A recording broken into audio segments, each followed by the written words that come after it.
यो चाहिँ हामी शेर्पा गाउँ निस्किन आँटेको बाटो कहिले त हुन्छ अर्को चाहिँ लास्ट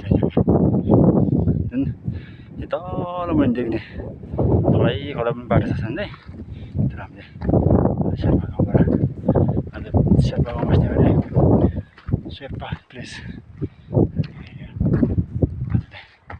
मैले मात्रै चढेको खतरा पाऱ्यो बाटो त वाइल खतरनाक छ डेन्जर क्या मैले टार्गेट त खास पाण्डाको लागि हो एउटा रेड पाण्डा हुन्छ भनेर देखिसक्यो भनेर आएको खै रेड पाण्डा त छोड्नुहोस् एउटा केही देख्छ मर्यो होला अलिक बसेर मजाको फुटबल चाहिँ बाटो चाहिँ छ ट्रेकिङ आउनेहरूलाई मात्रै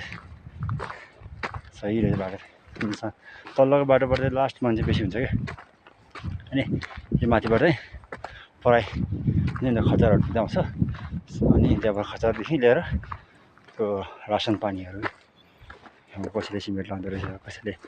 चामलहरू सबै यही बाटोबाट लाँदो रहेछ बाटो सजिलो भएर होला होला सायद कि त तल्लोको बाटो धेरै यो खोला पानी देखेर अलिक बाटो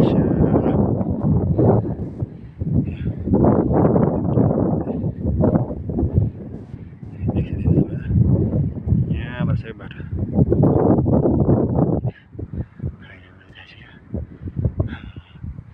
कुन कुनाबाट काटे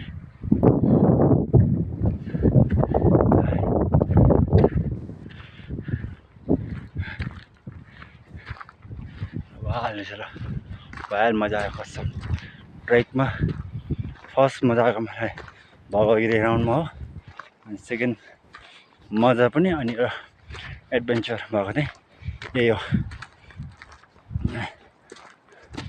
फर्स्ट चाहिँ किन भन्दा पहिला म धवलगिरी बेस क्याम्पबाट उता पास गर्दाखेरि चाहिँ हाम्रो उयो बिराम भएको थियो क्या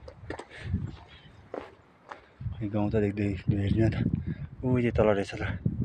गाउँघरहरू अन्त